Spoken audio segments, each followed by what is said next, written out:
She stood in front of the entire town and called the most powerful woman in Blackridge a murderer. Clara Whitmore, the seamstress everyone ignored, the woman they mocked for her plain face and worn dresses, just declared war on a tyrant who'd destroyed anyone who ever crossed her. The crowd went silent. Selina Harrow's eyes turned cold as winter stone, and beside Clara stood a scarred hermit who'd spent 6 years hiding in the mountains, finally done running from the world that broke him. What happened next would either save Blackridge or burn it to the ground. If you want to see how this war ends, stay with me until the final word. Hit that like button and drop a comment with your city so I can see how far this story travels. The wind off the mountains tasted like iron and old snow. Elias Vane had forgotten how much he hated the flatlands. 6 years in the high country had turned him into something half wild. Lean, hard, scarred across the knuckles, and quiet in a way that made people nervous. His horse picked its way down the rocky trail toward Blackridge, and with every step closer, the noise of civilization got louder. Voices, wagon wheels, the smell of coal smoke and livestock, and too many people crammed into too little space. He didn't want to be here. But winter was coming, and even a hermit needed salt, flour, ammunition, and lamp oil. Blackridge hadn't changed much. The same crooked main street, the same saloon with its peeling paint, the same general store squatting at the corner like a fat spider waiting for flies.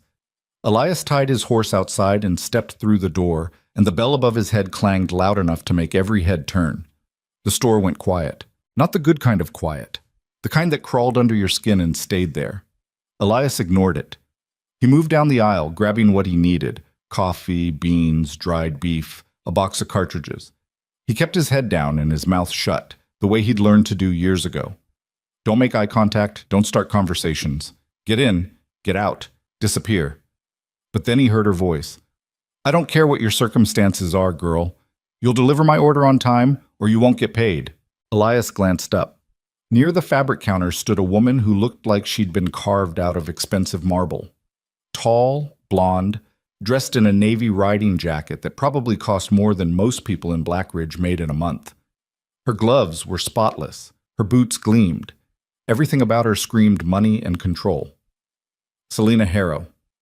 Elias recognized her the way you recognize a rattlesnake, not by looking, but by instinct. And standing in front of her, small and plain and hunched like she was trying to disappear, was a woman in a faded brown dress with a needle case clutched in her hands. I understand, Mrs. Harrow, the woman said quietly. But my mother's been ill, and I've fallen behind on... I don't pay for excuses. Selina's voice was smooth, cold, precise. I pay for results. If you can't deliver, I'll find someone who can. The woman's shoulders tightened. Yes, ma'am. And another thing, Selina leaned in, her voice dropping just enough that most people in the store had to strain to hear. You might want to consider spending less time on charity work and more time on your appearance. A seamstress who looks like a beggar doesn't inspire confidence. A few people laughed. Not loud, just enough to cut. The woman in the brown dress didn't respond. She just stood there, staring at the floor, her knuckles white around the needle case. Elias felt something old and ugly twist in his chest. He'd seen this before. 6 years ago. A different woman. A different store. Same cruelty. Selina turned away, satisfied, and started toward the door. But as she passed Elias, she paused, her eyes sweeping over him like he was livestock at auction. You're new, she said. No, ma'am, Elias said quietly. Just back. Her smile was thin and sharp. Well, welcome back to Blackridge. She walked out. The bell clanged behind her, and the store exhaled. Elias turned back toward the counter, trying to shake off the encounter, but his boot caught the edge of a flour sack someone had left in the aisle.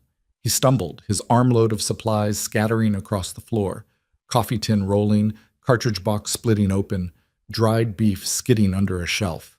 Damn it, he muttered. He crouched down, started gathering the mess, his face hot with frustration. A few people glanced over, smirking.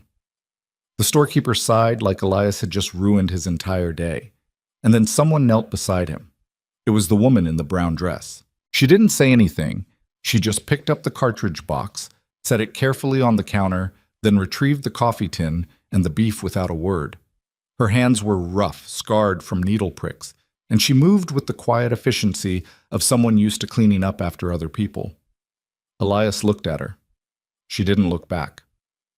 "Thank you," he said. She nodded once, stood up, and started to walk away. "Wait," Elias said. She stopped. Turned. Her face was plain, not ugly, not beautiful, just tired. The kind of tired that came from years of being ignored. "What's your name?" Elias asked. She hesitated. Clara Whitmore." "Elias Vane." She nodded again, polite and distant, and walked toward the door. And that should have been the end of it. But Elias thought about his mother, about the way she'd looked when the town finally finished grinding her down, about the way she'd stopped talking, stopped eating, stopped existing long before she actually died. He thought about Selena Harrow's voice. A seamstress who looks like a beggar doesn't inspire confidence. And he thought about Clara Whitmore kneeling on a dirty floor to help a stranger who'd spilled his groceries. The storekeeper was tallying Elias's bill when the door opened again. Clara came back in, moving quickly, her face pale. She walked straight to the fabric counter and set down a small pouch of coins. 3 yards of muslin, she said quietly, and thread.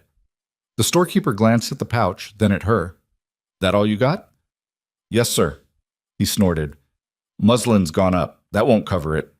Clara's jaw tightened. "It covered it last week. Prices change." He pushed the pouch back toward her. "Come back when you've got enough."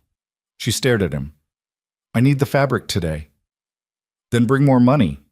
Elias watched her hands curl into fists, watched her swallow whatever words were trying to claw their way out of her throat, watched her pick up the pouch, turn around, and walk back toward the door with her head down and her spine bent under the weight of one more humiliation. And Elias made a decision he didn't entirely understand. "How much?" he called out. The storekeeper blinked. "What?" "For the muslin and thread. How much?" "What's it to you?" Elias walked over, pulled a few bills from his pocket, and set them on the counter. "Add it to my bill." The storekeeper stared at the money, then at Elias. Then he shrugged, took the bills, and started cutting the fabric. Clara turned back around, her eyes wide. "You don't have to—" "I know," Elias said. I can't pay you back." "Didn't ask you to." She looked at him like he'd just spoken a foreign language. "Why would you do this?" Elias didn't have a good answer, so he just said, "Because someone should." The storekeeper wrapped the fabric and thread, handed them to Clara, and went back to ignoring both of them. Clara stood there for a long moment, holding the package like it might disappear if she moved too fast. Then she said very quietly, "Thank you." Elias nodded. She left, and Elias paid for his supplies, loaded them onto his horse, and rode out of Blackridge feeling like he'd just stepped into something he couldn't step back out of. He didn't know how right he was. 3 days later, Elias was stacking firewood outside his cabin when he heard hoofbeats coming up the trail. He straightened, his hand moving instinctively toward the rifle leaning against the cabin wall. Visitors were rare. Unexpected visitors were dangerous. But when the rider came into view, it wasn't a threat. It was Clara Whitmore. She was riding a sway-backed mare that looked older than Elias, and she was wearing the same brown dress, now dusty from the trail. When she saw him, she reined in, hesitated, then dismounted. "Mr. Vane," she said. "Miss Whitmore." Elias lowered his hand from the rifle. "Long ride." "I needed to return something." She pulled a small cloth pouch from her pocket and held it out. Elias opened it. Inside were the bills he'd spent on the fabric, plus a little extra. He looked at her. "You didn't have to do this." "Yes, I did. I don't want it back. And I don't want to owe anyone." Her voice was quiet but steady. "I pay my debts." Elias studied her. There was steel in her, buried under the exhaustion and the worn dress. Steel that hadn't been bent yet. "How'd you get the money?" he asked. "I sold something." "Something you needed?" She didn't answer. Elias sighed, closed the pouch, and handed it back. "Keep it." "Mr. Vane, you rode 6 miles up a mountain to return money you probably need more than I do. That's enough." He paused. "But since you're here, you want coffee?" She blinked. "What?" "Coffee. I just made some. It's not good, but it's hot." She stared at him like he'd just offered her a bar of gold. "I shouldn't," she said. Suit yourself. He turned back toward the cabin. He heard her hesitate. Then he heard her footsteps following him inside. The cabin was small, dark, and smelled like wood smoke and old leather. Elias poured 2 tin cups of coffee and handed her one. She took it, wrapped her hands around it, and stood near the door like she might bolt at any second. "You live alone?" she asked. "Yeah." "For how long?" 6 years. She glanced around the cabin. The single chair, the narrow bed, the shelves lined with books and tools, and nothing decorative. "That's a long time." "Long enough." She sipped the coffee, winced. "This is terrible." "Told you." For the first time, something that might have been a smile flickered across her face. It didn't last long, but it was there. "Why'd you help me?" she asked. "In the store." Elias leaned against the wall, his own cup cradled in his hands. "Someone did the same for my mother once. Didn't make a difference in the end, but it mattered." "What happened to her?" "She died 10 years ago." Claire's expression softened. "I'm sorry." "Yeah, me too." They stood in silence for a while. Outside, the wind rattled through the pines. "Selina Harrow," Elias said finally. "She always like that?" Claire's face went carefully blank. "Yes. She run this town. Her and her husband did. He died 2 years ago. Now it's just her." Claire set down her cup. "She owns half the land around Blackridge, controls the bank. The sheriff answers to her. If she wants something, she gets it. If she wants someone gone, they disappear. And she's got it out for you." Clara looked at him. "How'd you know?" "I was watching, in the store. That wasn't just cruelty, that was personal." Clara's jaw tightened. "She doesn't like me." "Why?" "Because I exist." Clara's voice was flat, bitter. "Because I'm poor and plain and I don't bow low enough when she walks past. Because one time, 3 years ago, I made her a dress and she said it didn't fit right. And I told her maybe the problem wasn't the dress." Elias raised an eyebrows. "You said that to her face?"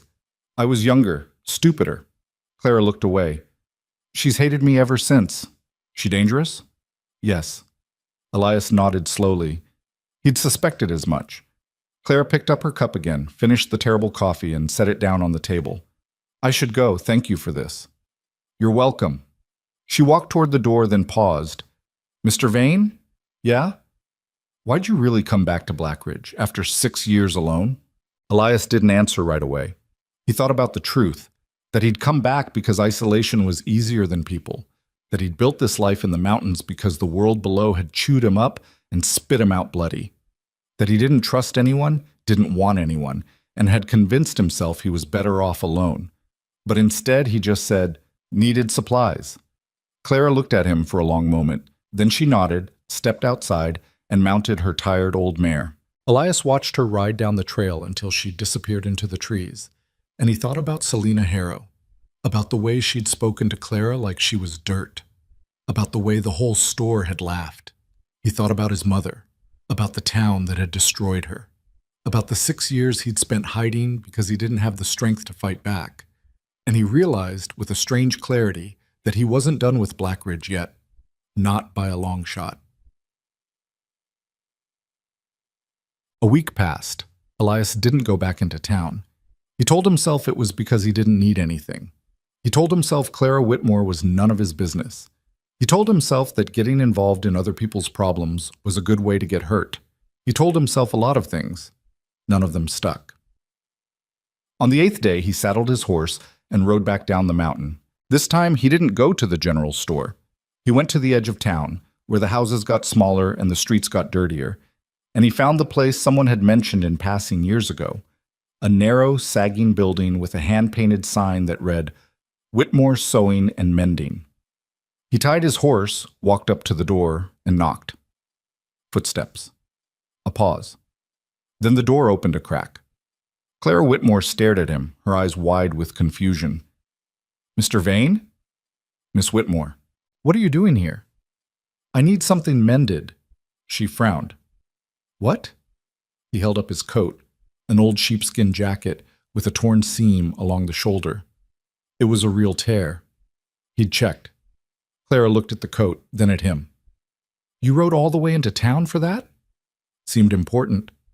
She didn't believe him. He could see it in her face. But she stepped back and let him inside anyway. The shop was small, cramped, and smelled like fabric and lamp oil. One corner was set up as a workspace, a table covered in thread, needles, pins, half-finished garments. The rest of the room was stacked with bolts of cloth, buttons, lace, all the small pieces of a trade that didn't pay enough. In the back corner, behind a thin curtain, Elias could hear someone coughing. Clara saw him glance toward the sound. Her expression went tight. "My mother," she said quietly. "She's not well." "What's wrong with her?" "Lung fever. Had it for months." Clara took the coat from him, examined the tear. "Doctor says there's medicine that might help, but it's expensive. I'm working on it." Elias watched her hands move over the fabric, quick and sure. "How much?" "For the coat? $2. For the medicine." Clara's hands stilled. She looked up at him, her face carefully blank. "Why do you want to know?"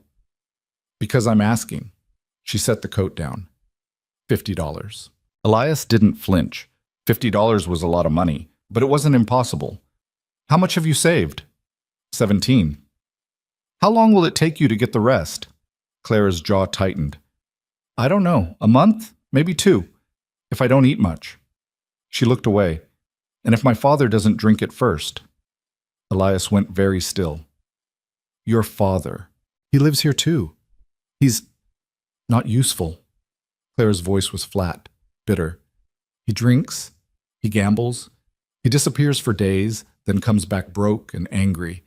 Every time I save money, he finds it and spends it. I've tried hiding it. Doesn't work." "Where is he now?" "Saloon, probably." Elias looked at her, at the exhaustion in her face, at the way her shoulders were hunched like she was carrying the weight of the entire town, at the torn dress, the rough hands, the shadows under her eyes. And he made the second decision he didn't entirely understand. "I'll give you the money," he said. Clara blinked. "What?" $50. For the medicine. I'll give it to you." She stared at him like he'd just sprouted wings. "You can't be serious." "I am." "Why would you do that?" "Because your mother's dying, and you're killing yourself trying to save her, and your drunk father keeps stealing the money you need." Elias's voice was calm, level. "That seemed like a good reason?" Clara shook her head slowly. "I can't take your money. You took it before. That was $3 for fabric. This is 50. Still money." "It's not the same." Her voice was rising, shaking. "I don't even know you. You don't owe me anything. Why are you doing this?" Elias looked at her for a long moment. Then he said very quietly, "Because 6 years ago, I stood in a store and watched my mother get humiliated by people who thought they were better than her. And I didn't do anything. I just stood there. And a month later, she was dead." Clara's face went pale. "I'm not saying you're my mother," Elias continued. "I'm saying I'm tired of standing around watching people get destroyed when I could do something about it." "And what do you want in return?" Clara's voice was hard now, defensive. "Because nobody gives away $50 for nothing." "I don't want anything." "Everyone wants something." Elias sighed. He'd expected this. People like Clara, people who'd been kicked enough, didn't trust kindness. Kindness was usually a trap. "All right," he said. "You want a deal?" "Here's a deal." Clara crossed her arms. "I'm listening." "I give you the $50. You buy the medicine. Your mother gets better." He paused. "And you marry me." The room went dead silent. Clara stared at him. "What?" "You heard me. You want me to marry you." "Yeah." "For $50. "No," Elias said. "For protection." Clara's face twisted with confusion, anger, and something close to panic. "I don't understand." Elias leaned against the table, his arms crossed. "You're drowning. Your mother's sick. Your father's a drunk. You're working yourself to death, and it's not enough. Selena Harrow's got it out for you, and you don't have anyone backing you up. How long do you think you can keep this going before something breaks?" "I'm managing." "You're not. You're surviving. Barely." Elias's voice was calm, matter of fact. "But if you're my wife, things change. You'd have a roof over your head that your father can't touch. You'd have someone watching your back. And Selena Harrow would think twice before messing with you, because she'd be messing with me, too." Clara shook her head slowly. This is insane. Maybe. You don't even know me. I know enough. And what do you get out of this? Elias didn't answer right away. The truth was complicated. The truth was that he was tired of being alone, tired of hiding, tired of watching the world chew people up and spit them out while he did nothing. The truth was that he'd spent 6 years convincing himself he didn't need anyone, and he'd been lying the whole time. But he couldn't say that. Not to her. Not yet. So instead he said, I get someone who doesn't run, someone who pays her debts, someone who'll fight instead of fold. He paused. I get a partner. Clara stared at him. Her hands were shaking. This isn't a love story, Elias said quietly. I'm not asking you to fall for me. I'm not asking you to pretend. I'm asking you to survive together. And if I say no, then I leave. You keep struggling. Your mother stays sick. Your father keeps drinking. Selena keeps pushing. And eventually something gives. Elias met her eyes. You know I'm right. Clara's face was pale, her breathing uneven. She looked at the coat on the table, at the bolts of fabric stacked against the walls, at the curtain hiding her dying mother. Then she looked at Elias. This is a business arrangement, she said slowly. Nothing else. Agreed. No romance, no lies, no pretending. Fine by me. I don't trust you. I don't trust anyone. We're even. Clara closed her eyes, took a breath, then she opened them and said very quietly, All right. Elias blinked. All right? I'll marry you. And just like that, the deal was made. They got married 3 days later in the office of a half-drunk justice of the peace who didn't ask questions and didn't care about answers. Clara wore the same brown dress. Elias wore a clean shirt. There were no flowers, no music, no witnesses except the justice's bored clerk who yawned through the entire ceremony. When it was done, the justice shoved the marriage certificate across his desk and said, That'll be $5. Elias paid him. Clara signed her name in careful, deliberate script. Her hand didn't shake, but Elias saw the way she gripped the pen, like she was holding on to something that might fly away. They walked out into the dusty street as husband and wife, and neither of them said a word. The sun was high and hot. A wagon rattled past. Somewhere down the street, a dog barked.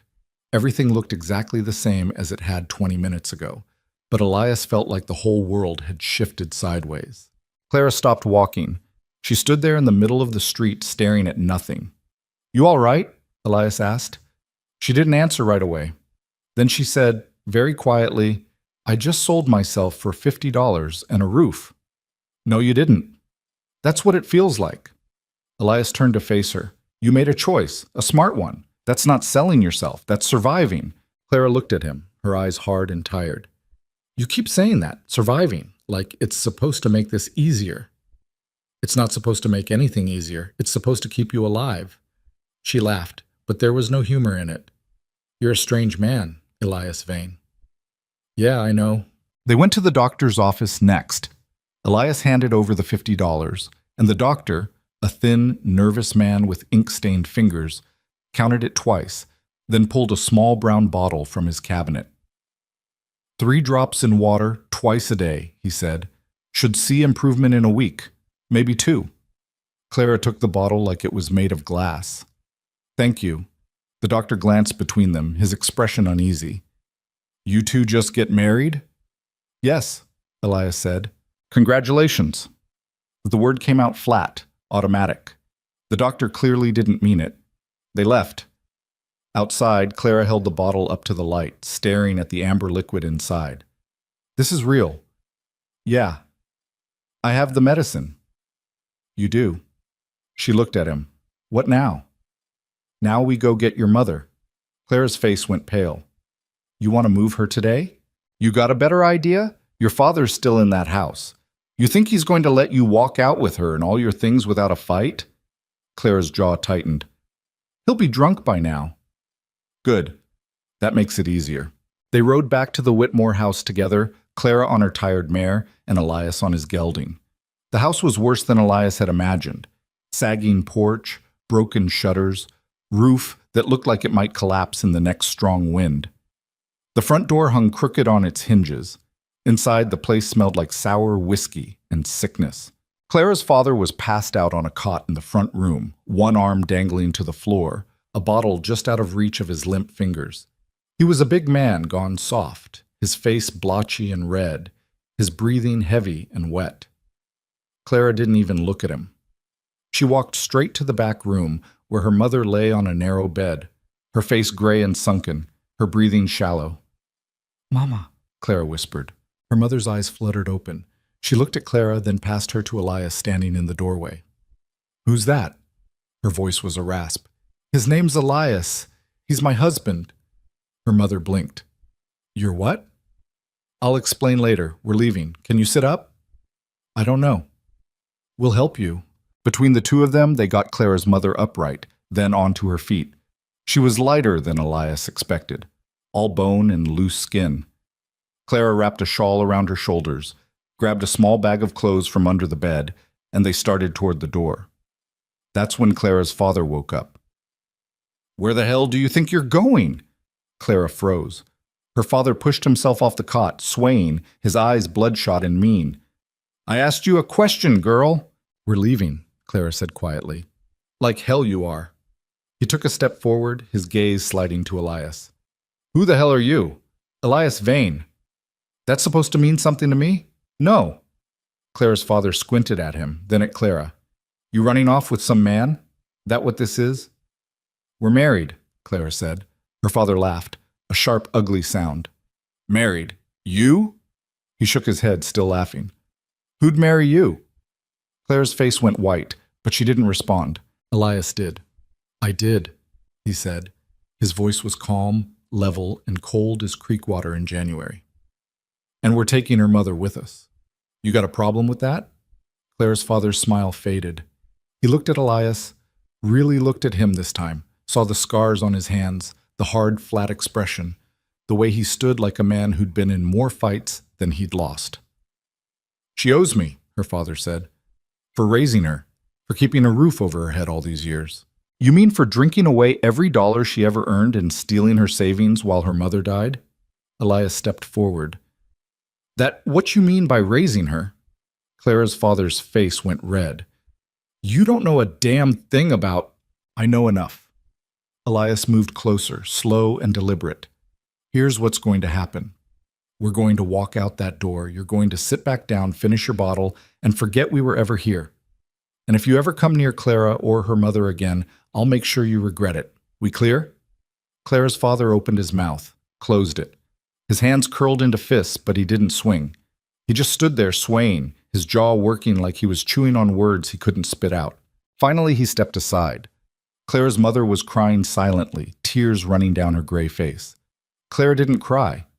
She just walked past her father without looking at him, one arm around her mother, and stepped out into the sunlight. Elias followed. Behind them, Clara's father shouted something. Some curse, some threat, some last desperate attempt to hold on to the only power he had left. Clara didn't turn around. They loaded her mother onto the back of Elias's horse. Clara climbed onto her mare, and they rode out of town without looking back. By the time they reached the cabin, it was late afternoon. The shadows were long, the air cool and sharp with the smell of pine. Elias helped Clara's mother inside, got her settled on the bed, and Clara started the first dose of medicine while Elias built up the fire. Clara's mother fell asleep almost immediately, her breathing still rough but steadier than before. Clara stood by the bed, staring down at her, her face unreadable. "She'll be all right," Elias said quietly. Clara nodded. She didn't look convinced. Elias stepped outside to give her space. He unsaddled the horses, checked the firewood, tried to figure out how 3 people were going to fit in a cabin built for one. The bed was barely big enough for Clara's mother.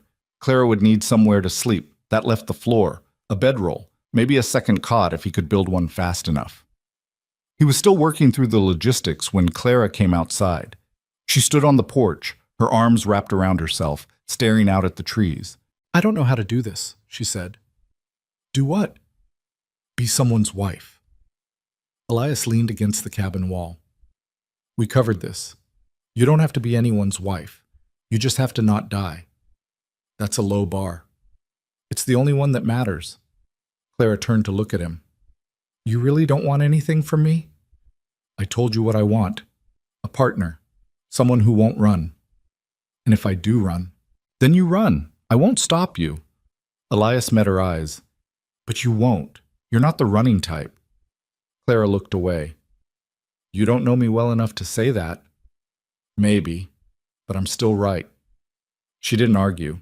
They stood there in the cooling air, the silence stretching out between them. It wasn't comfortable, but it wasn't hostile either. It was just there, heavy and uncertain and real. Where do I sleep? Clara asked finally. I'll rig up a cot. And you? Floor's fine. Clara frowned. This is your cabin. And you're my wife. That means it's your cabin too. He pushed off the wall. I'll get started on the cot. You should check on your mother. Clara nodded slowly, then went back inside. Elias stood there for a moment longer, watching the last of the sunlight fade behind the mountains.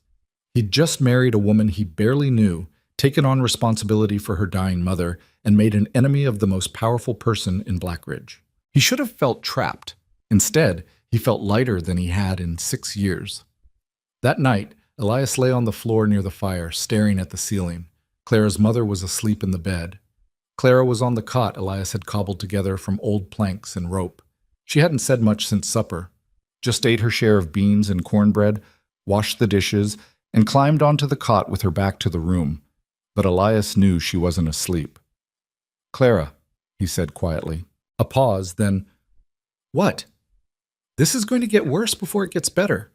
I know. Selina Harrow's going to hear about the marriage. When she does, she's going to come after us. I know that too. Elias sat up, resting his arms on his knees. I'm not trying to scare you. I'm trying to make sure you understand what you signed up for. Clara rolled over, her face pale in the firelight. You think I don't understand? I've lived in Blackridge my whole life. I know exactly what Selina Harrow is capable of. Her voice was hard, bitter. The difference is, now I've got someone standing next to me. That's more than I had yesterday. Elias looked at her. Yeah, you do. Clara held his gaze for a moment, then rolled back over. Get some sleep, Elias. We're going to need it. She was right.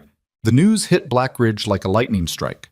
By the next morning, everyone in town knew that Elias Vane, the scarred hermit who'd spent 6 years hiding in the mountains, had married Clara Whitmore, the poorest, plainest woman in town. The gossip spread like wildfire. People whispered in the general store, muttered in the saloon, speculated on street corners. Some said Elias had gone mad from isolation. Others said Clara had trapped him somehow.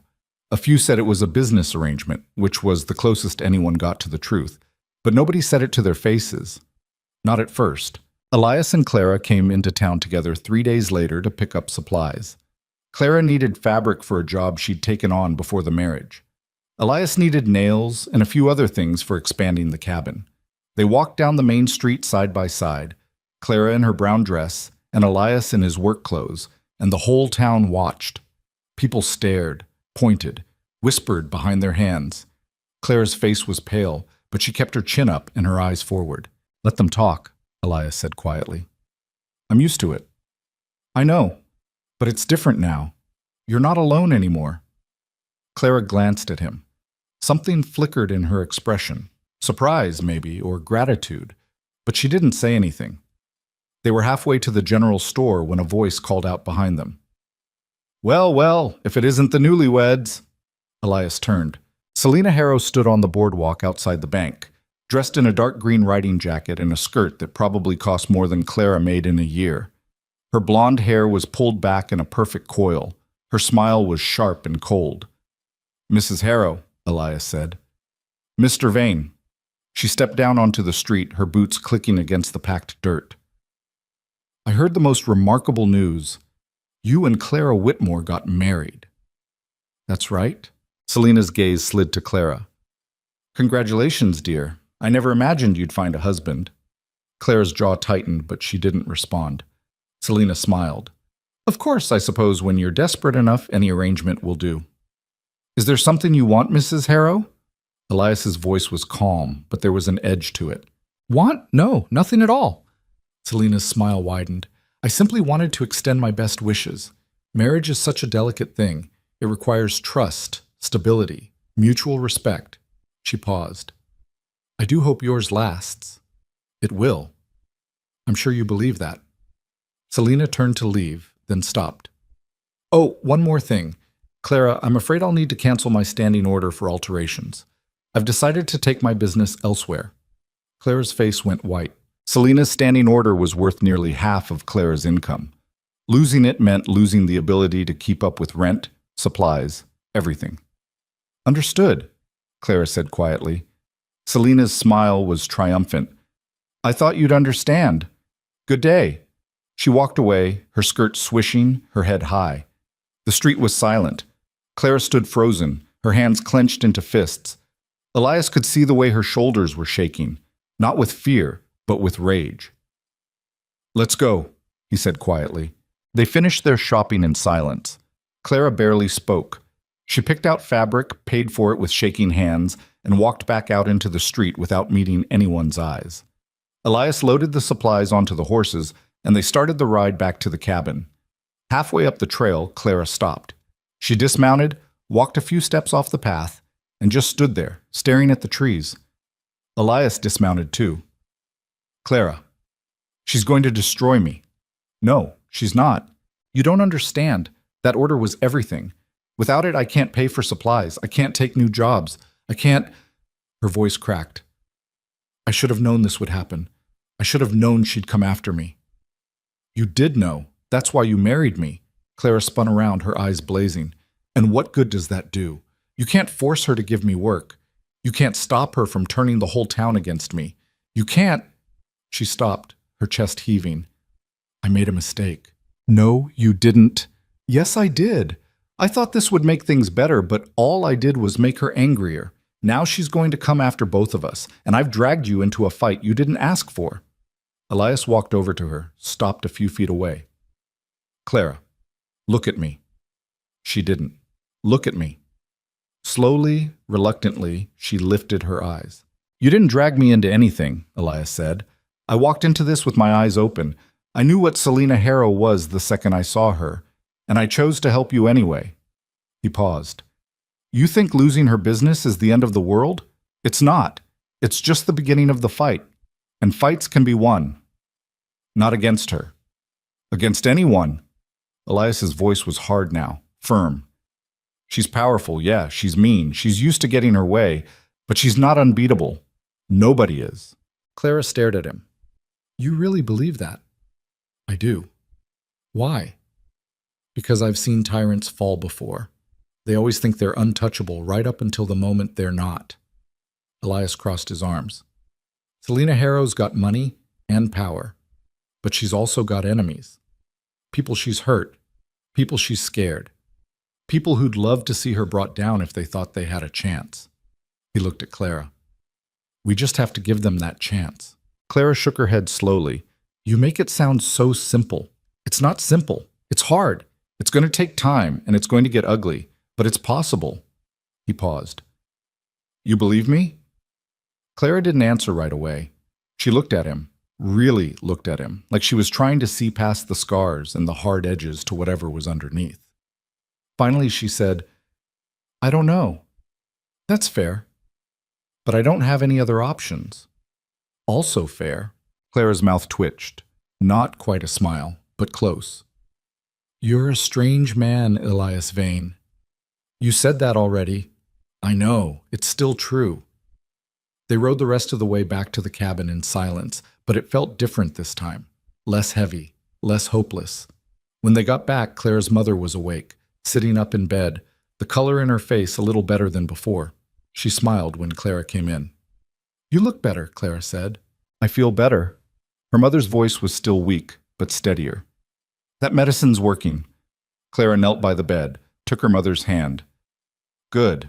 That's good. Her mother looked past Clara to Elias standing in the doorway. You're the one who paid for it. Yes, ma'am. Why? Elias hesitated. Because your daughter needed help. And what do you get out of it? A wife who doesn't give up. Clara's mother studied him for a long moment. Then she nodded, like she'd come to some decision. All right. I suppose that's fair. Clara looked between them, her expression confused. Mama, hush, girl. Let me finish. Her mother squeezed Clara's hand. I don't know what kind of arrangement you two have. Don't need to know. But I can see he's not cruel and he's not stupid, and he's standing by you when nobody else would. She looked at Elias. That counts for something. Yes, ma'am, Elias said. So here's what I'm going to say. Her mother's voice was stronger now, firmer. You treat my daughter right, and I'll help however I can. You hurt her, and I'll make sure you regret it. We clear? Elias almost smiled. Yes, ma'am. We're clear.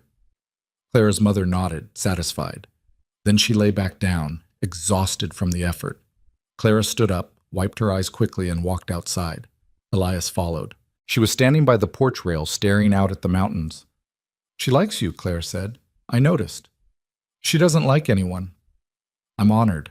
Clara turned to look at him. Elias. Yeah? Thank you. For what? For not running. She paused. For standing next to me when everyone else walked away. Elias didn't know what to say to that, so he just nodded. Clara looked back at the mountains. Selena's not going to stop. I know. She's going to come after us harder. The business, the cabin, everything. Probably. So what do we do? Elias leaned against the rail beside her. We fight back. How? I'm working on that. Clara laughed, a short, tired sound. You don't have a plan. Not yet. But you're sure we can win? I'm sure we can try. Clara shook her head. You're insane. Maybe, Elias glanced at her. But you married me anyway. Don't remind me. They stood there in the cooling evening air, the mountains dark against the sky, the cabin warm and lit behind them. And for the first time since the wedding, Clara felt something that wasn't fear or anger or exhaustion. She felt hope. It didn't last long. 2 days later, a man showed up at the cabin. He was tall, lean, dressed in a black coat and a flat-brimmed hat with a badge pinned to his chest. The sheriff of Blackridge. His name was Warren Cole, and Elias had heard enough about him over the years to know he was Selena Harrow's dog. Elias met him on the porch. Sheriff. Vane. Cole's voice was flat, bored. Got a complaint about you. From who? Doesn't matter. What matters is you're trespassing on private land. Elias went still. This is my land, not according to the records. Cole pulled a folded paper from his coat, handed it over. Deed says this property belongs to the Harrow estate. Has for 2 years. Elias unfolded the paper. It was a land deed, stamped and signed, claiming ownership of the entire ridge where his cabin stood. It was a forgery. It had to be. This is a lie, Elias said quietly. It's official record. It's fraud. Cole shrugged. That's not my problem. My problem is you're squatting on someone else's property. You've got 1 week to vacate. And if I don't, then I come back with a crew and remove you myself. Elias stared at him. Selena put you up to this? I don't know what you're talking about. Yes, you do. Cole's expression didn't change. 1 week, Vane. After that, you're breaking the law. He turned to leave, then paused. Word of advice? Don't make this harder than it has to be. Mrs. Harrow's got more money and patience than you do. You can't win this fight. We'll see. Cole rode off down the trail, leaving Elias standing on the porch with the forged deed in his hands. Clara came outside, her face pale. What did he want? Elias handed her the paper. She read it, her eyes widening. This is fake. I know. She's trying to steal your land. Yeah. Clara crumpled the paper in her fist. What are we going to do? Elias looked at her, at the fire in her eyes, at the way she'd said we instead of you. And he smiled, grim and cold and determined. We're going to fight, he said, and we're going to win. The first thing Elias did was ride into town to find a lawyer. There weren't many options in Blackridge. Most of the legal work went through a firm that had been in Selena Harrow's pocket for years. But Elias had heard rumors about a man named Jacob Fisher, a younger attorney who'd set up practice 6 months ago and hadn't yet been bought or scared off. Elias found him in a cramped office above the barber shop, surrounded by stacks of papers and law books that looked like they'd been read 100 times. Fisher was maybe 30, thin and pale, with wire-rimmed glasses and ink stains on his fingers. He looked up when Elias walked in, startled. "Can I help you?" "I need a lawyer." Fisher blinked. "For what?" "Land fraud, forgery, harassment." Elias pulled out the crumpled deed and dropped it on the desk. "This says Selena Harrow owns my property. It's a lie." Fisher picked up the paper, scanned it, his expression growing more and more troubled. "Where'd you get this?" "Sheriff brought it by, said I've got a week to get off my own land." "And you're sure it's fraudulent?" "I've had that cabin for 8 years, built it myself. Filed the claim with the land office. Got the paperwork to prove it." Fisher set the deed down, removed his glasses, and rubbed his eyes. "Mr. Vane, do you know who you're accusing?" "Yeah." "Selena Harrow?" "Then you know what you're up against." "I do." Fisher put his glasses back on, studying Elias carefully. "Why come to me? There are other lawyers in town, more experienced ones. They all work for her." "And you think I don't?" "If you did, you wouldn't be asking me these questions. You'd have already thrown me out." Fisher's mouth twitched. Not quite a smile, but close. "Fair point." He leaned back in his chair. "All right, I'll take your case. But I need to be clear about something. Mrs. Harrow has money, connections, and the sheriff on her side. Proving fraud is going to be difficult. Winning a case against her is going to be nearly impossible." "Nearly?" "Yes, nearly." Fisher's expression hardened. "But I didn't become a lawyer to rubber stamp corrupt land grabs. If you got proof that deed's fake, I'll fight for you. Just don't expect it to be easy." "I don't expect anything to be easy," Elias said. "I just expect it to be fair." Fisher laughed, a short, bitter sound. "Then you're going to be disappointed, but I'll do my best." They spent the next hour going over Elias's original land claim, the filing dates, the surveys, everything that proved he'd owned that ridge long before Selena decided she wanted it. Fisher took notes, asked sharp questions, and by the end of it he looked cautiously optimistic. "This is good," Fisher said. "Your paperwork's solid. If we can get in front of a judge who's not in Harrow's pocket, we've got a real chance. And if the judge is in her pocket, then we appeal. And keep appealing until we find someone honest." Fisher paused. "It's going to take time. Months, maybe." "I've got time." "Do you? Because Sheriff Cole gave you a week." Elias's jaw tightened. "Then we'll need to move fast." Fisher nodded. "I'll file an injunction first thing tomorrow. It'll stop the eviction until the case is heard. But Vane?" He looked up, his expression serious. "Be careful. Mrs. Harrow doesn't lose gracefully. If she can't beat you legally, she'll try other methods. Let her try." Elias rode back to the cabin as the sun was setting, his mind already working through the next steps. Fisher was good, sharp, honest, and angry enough at Selena's corruption to fight hard. That was something, but it wasn't enough. Selena had spent years building her power. She had money, enforcers, judges, half the town terrified of crossing her. One lawyer wasn't going to be enough to bring her down. Elias needed more. When he got back to the cabin, Clara was outside chopping firewood. She'd tied her hair back with a strip of cloth, and her sleeves were rolled up, her face flushed from exertion. She looked stronger than she had a week ago, less hunched, less defeated. She saw him and set down the axe. "How'd it go?" "Found a lawyer, Jacob Fisher. He's taking the case." Clara's eyes widened. "Really?" "Yeah, says we've got a good chance if we can get a fair judge." "And if we can't?" "Then we appeal until we do." Elias dismounted, started unsaddling his horse. "He's filing an injunction tomorrow. Should buy us time." Clara wiped her forehead with the back of her hand. "How much time?" "Months." She let out a breath. "That's something." "It's a start." Elias glanced at her. "How's your mother?" "Better. She sat up for an hour today, even ate a full meal." "Good." Clara hesitated, then said, "Elias, I've been thinking." "About what?" "About Selena. About how to fight her." Clara crossed her arms, her expression thoughtful. "She's powerful because people are scared of her. They've seen what she does to anyone who crosses her. But what if we could get people to talk, to tell their stories?" Elias looked at her. "You think anyone would?" "I don't know, but it's worth trying." Clara's voice grew stronger. Selena's been hurting people for years, stealing land, burning businesses, intimidating anyone who gets in her way. There have to be others like us, people she's targeted. If we could find them, get them to speak up, they'd be terrified. I know, but maybe if they saw someone else standing up first, they'd find the courage to join. Elias studied her. There was a fire in Clara's eyes now, something fierce and determined that hadn't been there before. Marriage hadn't made her softer. It had made her dangerous. All right, he said. Let's find them. Over the next 2 weeks, Elias and Clara started asking questions.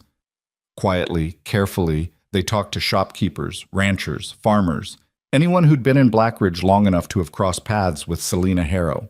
Most people shut down the moment her name came up. They'd go pale, change the subject, suddenly remember they had somewhere else to be. But a few talked.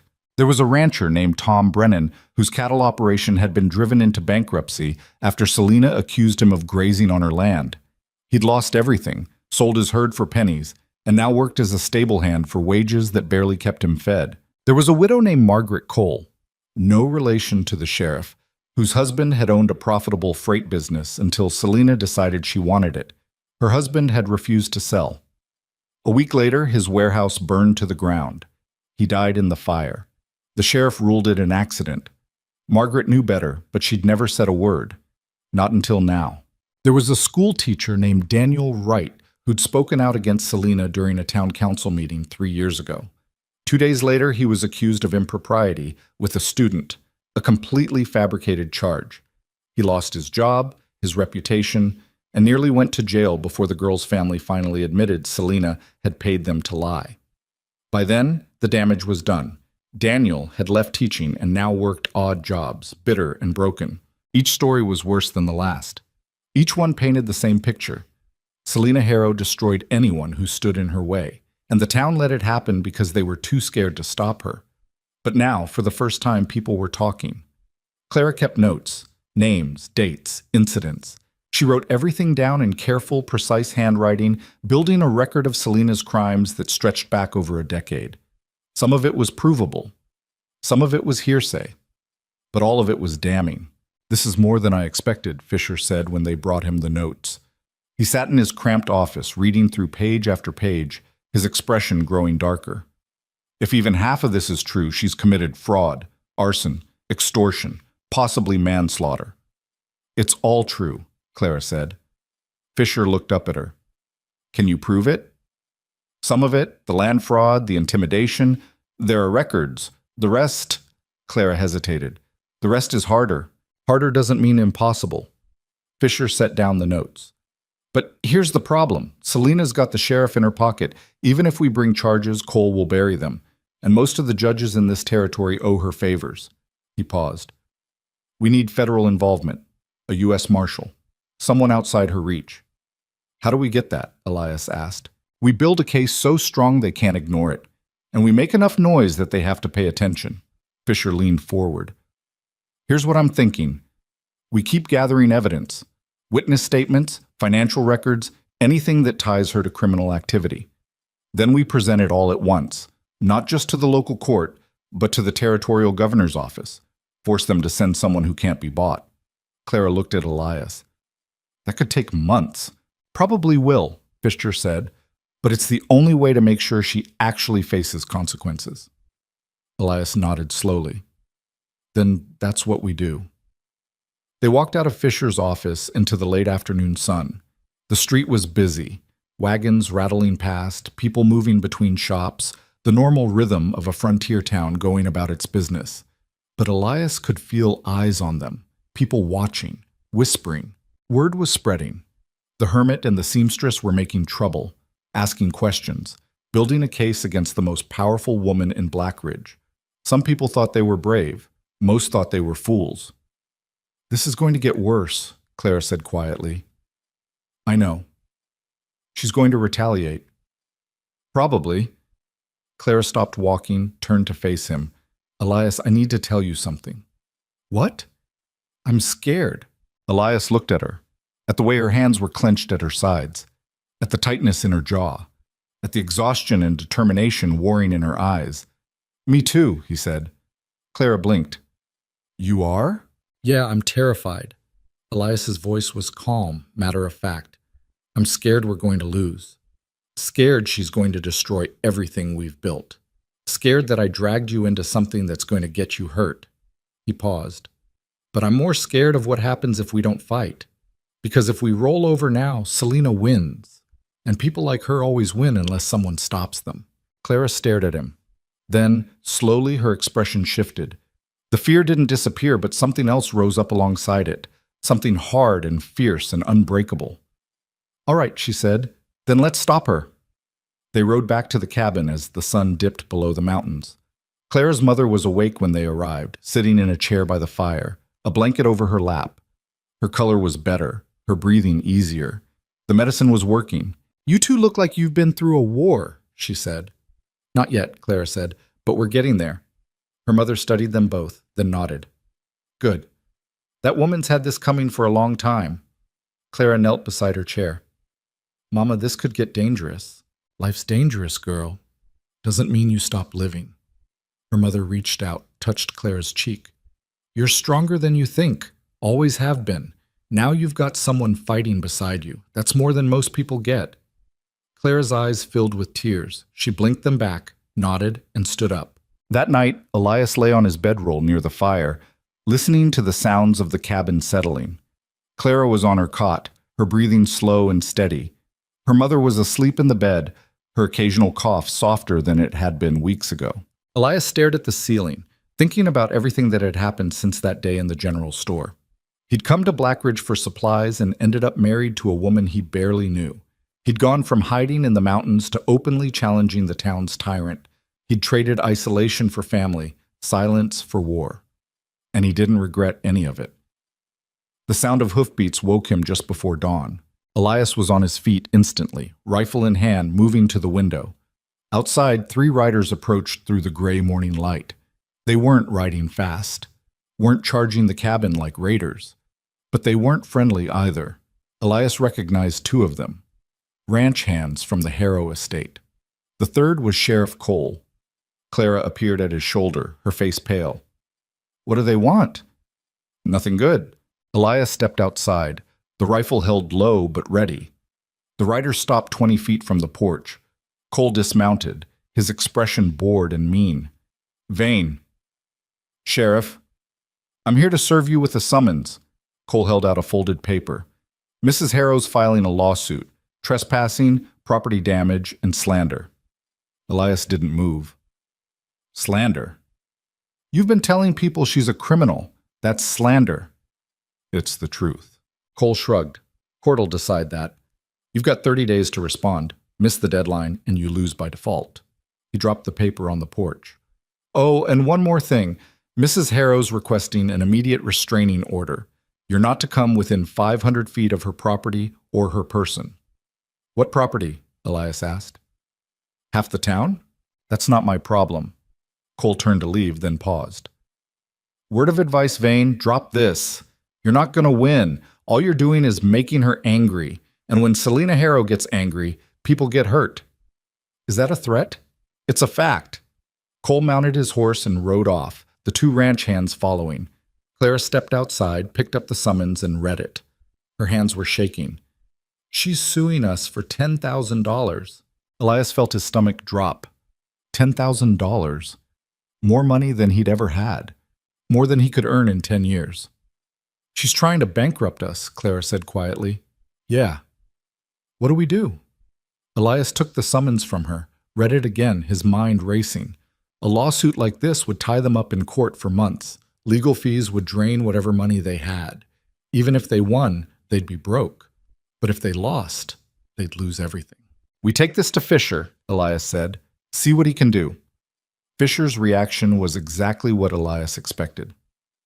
This is a slap suit, Fisher said, tossing the summons onto his desk. Strategic lawsuit against public participation. She's not trying to win. She's trying to silence you. Bleed you dry with legal fees until you can't afford to keep fighting. Can she do that? Clara asked. She's doing it right now. Fisher leaned back in his chair, frustration written all over his face. The slander claim is garbage. You can't slander someone by telling the truth. But proving it's true means proving she's a criminal, which means a full trial, which means months of depositions, motions, court appearances, all of it expensive. How expensive? Elias asked. Fisher hesitated. More than you have. The room went silent. Clara's face was pale, her jaw tight. So she wins. Not necessarily. Fisher stood up, started pacing. Here's what we do. I file a motion to dismiss based on lack of merit. It probably won't work, but it'll buy us time. Meanwhile, we accelerate our evidence gathering. If we can get enough proof of her crimes, we go straight to the federal authorities. Once there's a criminal investigation, her lawsuit falls apart. And if we can't get enough proof? Clara asked. Fisher didn't answer. Elias looked at Clara, at the exhaustion in her face, at the way her hands were clenched in her lap, at the fear she was trying so hard to hide. Then he looked at Fisher. How long do we have? 30 days to respond to the lawsuit, maybe another month before the case goes to trial. Fisher met Elias's eyes. 2 months. That's all the time we've got. 2 months to gather evidence, find witnesses, and build a case strong enough to bring down a woman who'd spent years covering her tracks. 2 months to save everything they'd built. Then we'd better get started, Elias said. They left Fisher's office and headed back toward the cabin, but halfway down the main street, Elias heard shouting. He turned, saw smoke rising from the far end of town. Clara saw it too. Her face went white. That's coming from my shop. They ran. By the time they got there, the building was already engulfed. Flames poured from the windows, black smoke billowing into the sky. People had formed a bucket line, but it was too late. The fire was too hot, too fast. Clara stood frozen, staring at the burning building. All my fabric, my tools, everything. A man from the bucket line jogged over, his face streaked with soot. We tried to stop it, but it was already too far gone when we got here. I'm sorry, Clara. How did it start? Elias asked. The man hesitated. Don't know, but... He glanced around, lowered his voice.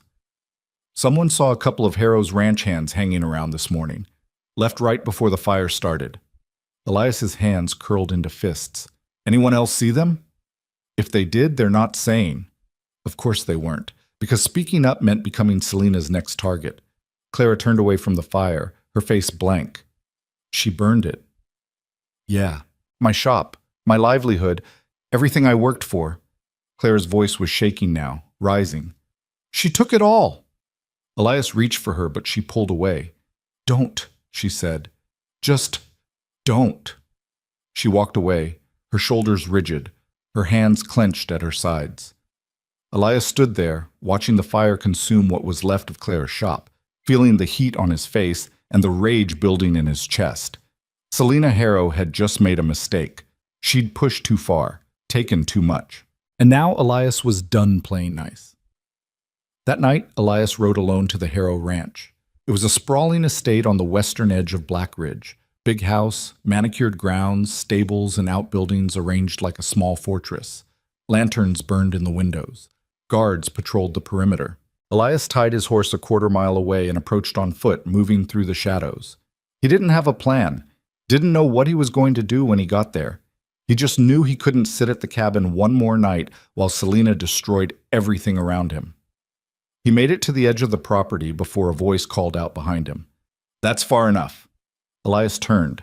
A man stepped out of the darkness, rifle leveled, one of the ranch hands, big, bearded, mean-looking. You're trespassing, the man said. I want to talk to Selena Harrow. She doesn't want to talk to you. Tell her I'm here. The man's smile was cold. She knows. She sent me out here to give you a message. He took a step closer. Leave Black Ridge. Take your wife and get out. You've got 1 week. After that, things get worse. Worse than burning down her shop? Much worse. The man's eyes were flat, empty. Mrs. Harrow's been patient with you, but her patience is running out. Next time, it won't be a building. It'll be something you can't replace. Elias felt ice slide down his spine. You threatening my wife? I'm delivering a message. What you do with it is up to you. The man gestured with the rifle. Now get out of here before I shoot you for trespassing. Elias stared at him for a long moment. Then he turned and walked back into the darkness. But he didn't go home. Not yet. Instead, he rode to Fisher's office, pounded on the door until the lawyer stumbled downstairs in his nightshirt, bleary-eyed and confused. "Vane, what the hell?" "She threatened Clara," Elias said. Fisher went very still. "What?" "Sent one of her men to deliver a message. Said if we don't leave town, next time it'll be something we can't replace." Elias's voice was cold, hard. "She's going after my wife." Fisher's face went pale. "We need to report this." "To who? Sheriff Cole?"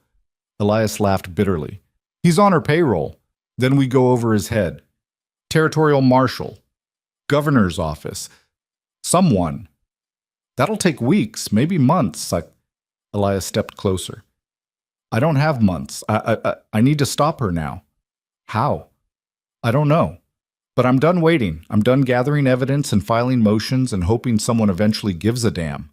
Elias's jaw tightened. "If she wants a war, I'll give her a war." Fisher stared at him. "Vane, listen to me.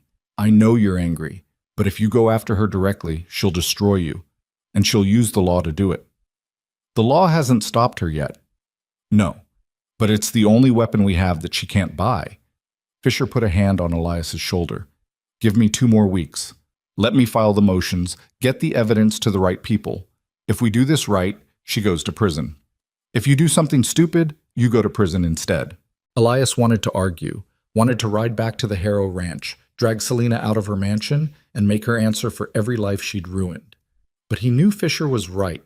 Violence would only make things worse. It would give Selena exactly what she needed. Proof that Elias was dangerous, unstable, criminal. 2 weeks, Elias said finally. Fisher nodded.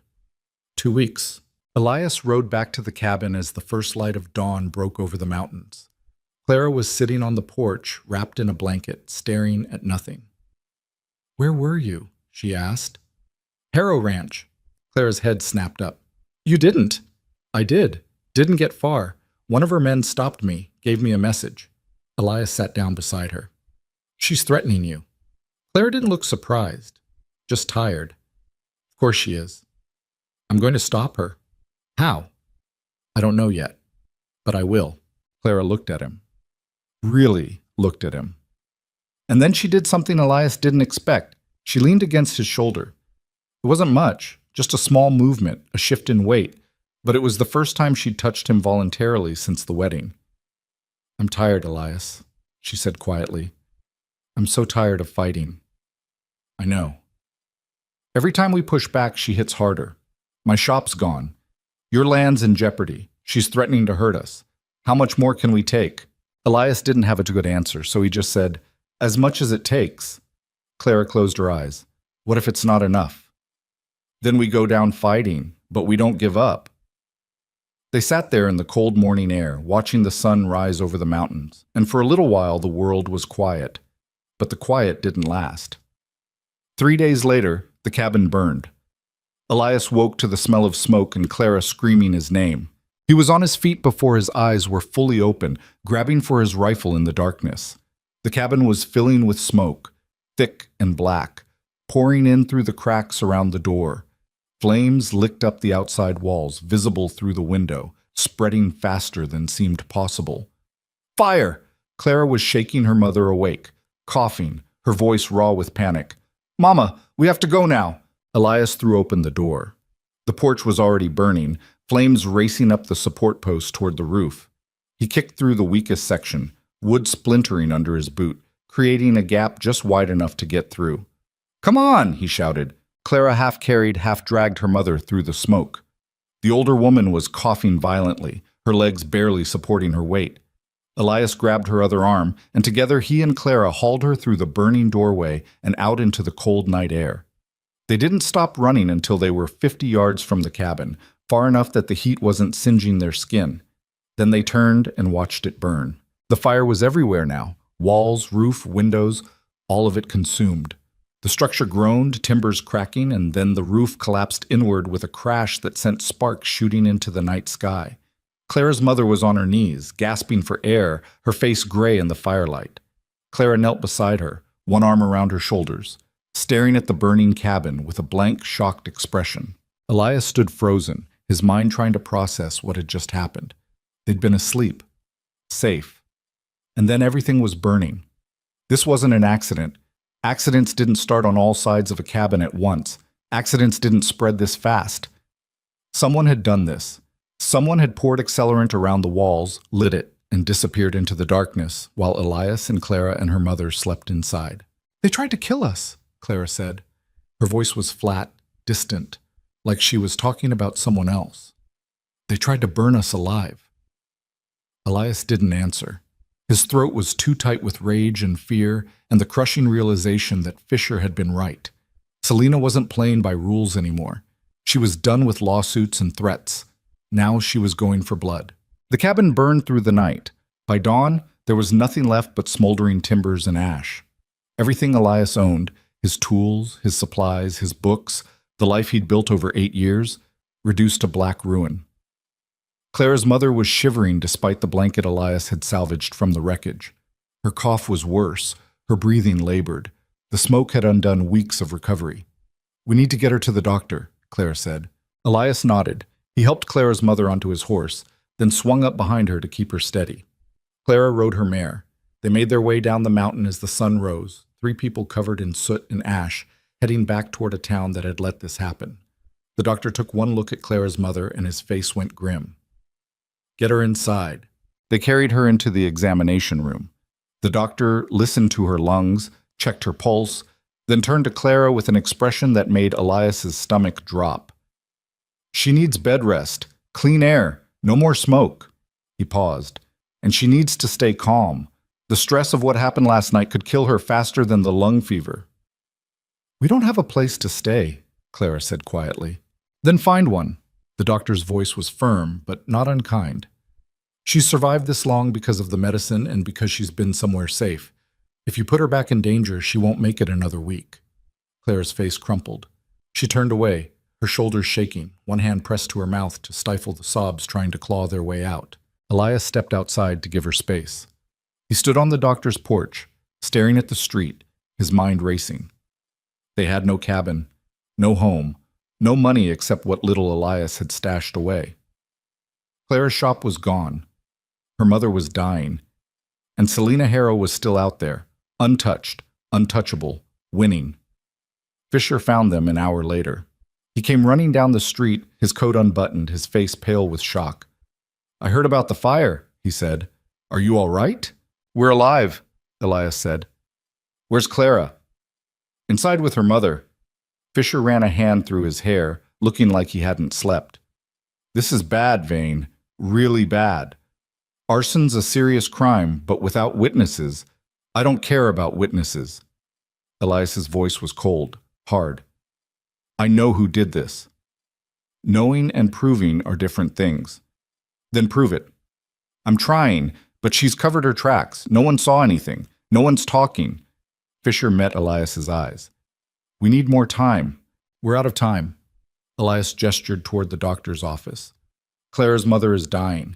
We don't have a place to live. Selena just tried to murder us. How much more time do you think we have?"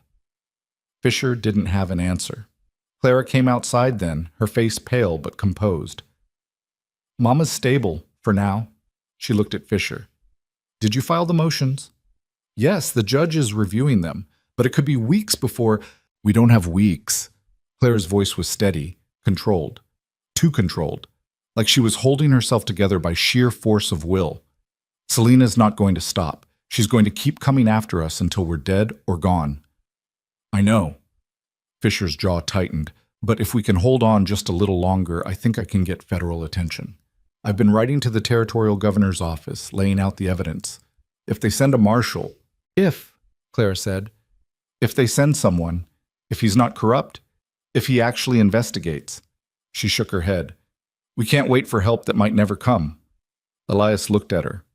"What are you saying?" Clara met his eyes. "I'm saying it's time to stop playing defense. We've been reacting to everything she does, trying to survive, hoping the law will eventually catch up. But the law's too slow, and she's too powerful." Clara's voice grew stronger. "We need to go on offense, make her react to us." "How?" Fisher asked. Clara's expression hardened. "We expose her. Publicly, in front of the whole town. Fisher blinked. Clara, that's dangerous. I know. But what's she going to do? Burn us alive? Clara's laugh was bitter. She already tried that. Elias studied her. The exhaustion in her face, the fire in her eyes, the way her hands were clenched at her sides. Clara Whitmore, the quiet seamstress everyone had ignored, was done being quiet. What's your plan? He asked. Clara took a breath. There's a town meeting next week, monthly gathering in the square. Everyone shows up, farmers, ranchers, shopkeepers, all of them. Selena always attends. She likes to remind people she's in charge. Clara looked between Elias and Fisher. We stand up in front of everyone and tell the truth. Every crime, every victim, everything. Fisher looked horrified. That's suicide. Maybe, but it's also the only way to break her power. Clara's voice was calm, certain. People are scared of her because they think they're alone. But what if they saw they weren't? What if they realized there were dozens of others she'd hurt? Maybe they'd find the courage to speak up. Or maybe they'd watch you get arrested for slander and go right back to keeping their mouths shut, Fisher said. Then we'll have tried. Clara looked at Elias. I'm tired of running, tired of hiding, tired of watching her destroy everything while we wait for someone else to save us. She paused. This is our fight. Let's finish it. Elias looked at her for a long moment. Then he turned to Fisher. Can you protect us if we do this? Legally? Maybe. If you stick to provable facts and don't make claims you can't back up. Fisher hesitated. But Vane, even if you avoid slander charges, Selena's not going to let this slide. She'll come after you harder than ever. She's already trying to kill us. How much harder can it get? Fisher didn't have an answer for that either. Clara reached out, took Elias's hand. It was the second time she'd voluntarily touched him. Her fingers were cold, rough, scarred from years of needlework. Are you with me? She asked. Elias looked down at their joined hands, then at her face, at the determination there, the fear she wasn't letting stop her. Yeah, he said, I'm with you. They spent the next 5 days preparing. Fisher helped them organize the evidence, coached them on what to say and what to avoid, and made contingency plans for when Selena inevitably retaliated. Tom Brennan, the ruined rancher, agreed to speak. So did Margaret Cole, the widow. Daniel Wright, the disgraced teacher, hesitated for a long time before finally saying yes. Others refused. Too scared. Too beaten down. Too convinced that nothing would change. But a few brave souls stepped forward. A shopkeeper who'd been forced to sell at a loss. A farmer whose water rights had been stolen. A young woman who'd been threatened into silence after witnessing a crime. One by one, they agreed to tell their stories. Clara wrote everything down, organized it, made sure every claim had evidence, every accusation had backup. She worked late into the nights, her face pale in the lamplight, her hands moving with furious precision. Elias watched her transform. The hunched, defeated woman he'd met in the general store was gone. In her place was someone harder, sharper, dangerous. Marriage hadn't saved Clara. It had given her the support she needed to save herself. They found temporary shelter in a boarding house run by an older woman named Mrs. Brennan, Tom's mother, who'd lost her own home to Selena's schemes years ago. She gave them a room for Clara's mother, a shared space for Clara and Elias, and asked no questions. Clara's mother was stable but weak. The doctor visited daily, adjusting her medicine, warning Clara that stress could kill her. Clara nodded, promised to keep her mother calm, then went right back to preparing for the confrontation that would determine whether they lived or died. The night before the town meeting, Elias found Clara sitting by the window, staring out at the darkened street. You should sleep, he said. Can't. Nervous? Terrified. Clara didn't look at him. What if nobody listens? What if we stand up there and tell the truth and everyone just looks away? Then we'll have tried. That's not good enough. It's all we've got. Elias sat down across from her. Clara, listen to me. What you're doing tomorrow, it's brave. Braver than anything I've ever done. You're standing up to someone who tried to kill you. You're demanding justice when the whole system's rigged against you. That takes guts. Or stupidity. Maybe both. Elias smiled slightly. But I'm proud of you anyway. Clara turned to look at him, her eyes glistening. You mean that? Yeah. She looked away quickly, wiping her eyes. I'm not doing this to be brave. I'm doing it because I'm out of options. Same thing sometimes. They sat in silence for a while. Then Clara said very quietly, Elias? Yeah? If this doesn't work, if she wins, I just want you to know. She hesitated. I'm glad I married you. Even if it all falls apart tomorrow, you gave me something I'd never had before. What's that? Hope, Clara's voice broke. For a little while, I actually believed things could get better. Elias felt something twist in his chest. He stood up, walked over to her, and did something he'd been wanting to do for weeks. He pulled her into a hug. Clara stiffened at first, surprised. Then she collapsed against him, her face pressed to his shoulder, her body shaking with silent sobs. Elias held her, one hand on her back, the other in her hair, and let her cry. It's going to work, he said quietly. Tomorrow, we're going to stand up in front of that town, and we're going to make them see what she really is, and then we're going to watch her fall. Clara pulled back, looked up at him. You really believe that? I have to. Because the alternative is giving up, and I'm not doing that. Elias met her eyes. Neither are you. Clara nodded slowly. Then she did something that surprised them both. She kissed him. It wasn't passionate or dramatic, just a brief press of lips, warm and uncertain and real. When she pulled back, her face was flushed. Sorry, she said quickly. I shouldn't have. Don't apologize. It's just, we said this wasn't. I know what we said. Elias touched her face, gentle. Things change. Clara stared at him. Do they? Yeah, I think they do. They stood there in the dim room, the world outside dark and dangerous, and for a moment nothing else mattered. Then Clara stepped back, her expression uncertain. We should get some sleep. Yeah, we should. But neither of them moved. Finally, Clara said, Stay with me tonight? Just don't make me face tomorrow alone. Elias nodded. They lay down together on the narrow bed, fully clothed, Clara's back pressed to Elias's chest, his arm around her waist. It wasn't romantic, it was survival. Two people holding on to each other because letting go meant facing the darkness alone. And somehow, that was more intimate than anything else. The town square was packed. Elias had never seen so many people gathered in one place. Farmers, ranchers, shopkeepers, laborers, all of them crowded into the square under the midday sun, waiting for the monthly meeting to start. The mayor stood on a makeshift platform, shuffling papers, looking nervous.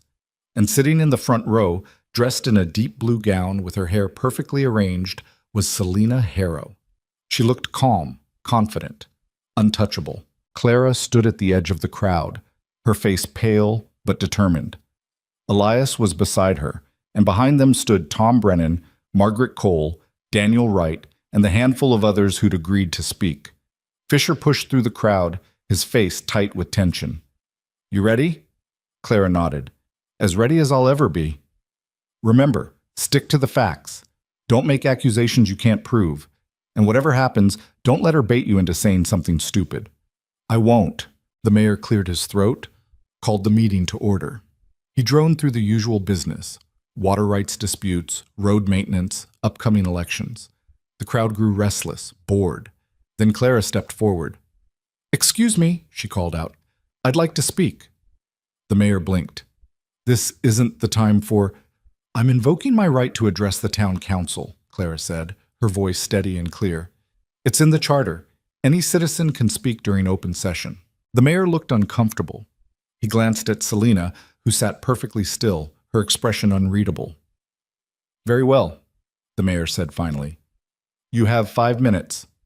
Clara climbed onto the platform. Elias saw her hand shaking, but her voice didn't waver. My name is Clara Whitmore, she began. Some of you know me. Most of you don't. I've lived in Blackridge my whole life, and for most of that time I've kept my head down and my mouth shut, because that's what you do when you're poor and powerless. You survive by not making waves. A few people shifted uncomfortably. Others leaned in, curious. But 3 weeks ago, my husband and I were almost burned alive in our cabin, Clara continued. The fire was set deliberately. Someone poured accelerant around the walls and lit it while we slept. We barely escaped. Murmurs rippled through the crowd. Before that, my sewing shop was burned to the ground. Before that, I was threatened, harassed, and told to leave town or face worse. Claire's voice grew stronger. And all of this started because I married Elias Vane. Because I dared to stand up to the one person in this town nobody's allowed to stand up to. Selena's expression didn't change, but Elias saw her hands tighten in her lap. "I'm talking about Selena Harrow," Clara said. The crowd went silent.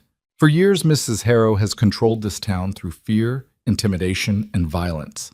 She's stolen land, burned businesses, ruined lives, and driven good people into poverty or exile. And everyone knows it, but nobody talks about it. Because if you cross Selena Harrow, you disappear. "That's slander," Selena said calmly, standing, "and I'll sue you for every word." "It's not slander if it's true." Clara looked directly at her. "And I can prove it." Selena's smile was thin, cold. "Then by all means, prove it." Clara turned back to the crowd. "Tom Brennan, step forward." Tom climbed onto the platform, his face weathered and hard. "Mrs. Harrow accused me of grazing cattle on her land. I wasn't, but she got the sheriff to seize my herd anyway, sold it for pennies. I lost everything." He looked at Selena. "And you knew I was innocent. You just wanted my land." "You were trespassing," Selena said smoothly. "I have the documentation." "Forged documentation." Tom's voice was harsh.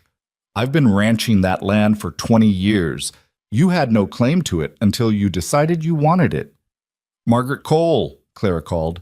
The widow stepped forward, her hands shaking. "My husband owned a freight business. Mrs. Harrow wanted to buy it. He refused. A week later, his warehouse burned down with him inside." Her voice broke. "The sheriff called it an accident, but I saw two of Mrs. Harrow's men leaving the property right before the fire started." "That's a lie," Selena said, her voice sharp now. "Daniel Wright," Clara said. The former teacher climbed onto the platform. "I spoke out against Mrs. Harrow during a council meeting. 2 days later, I was accused of impropriety with a student. The accusation was completely false, but it destroyed my career. Later, the girl's family admitted Mrs. Harrow had paid them to lie." He looked at Selena. "You ruined my life because I dared to question you." More people stepped forward. One by one, they told their stories. A shopkeeper forced to sell at a loss. A farmer who lost his water rights. A young woman threatened into silence.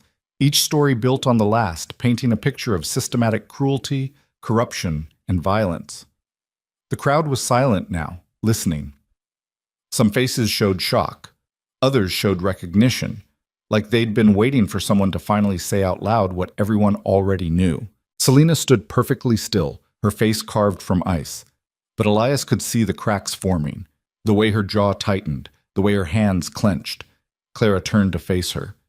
"You've spent years convincing this town that you're untouchable, that you can do whatever you want and no one will stop you. But you're wrong."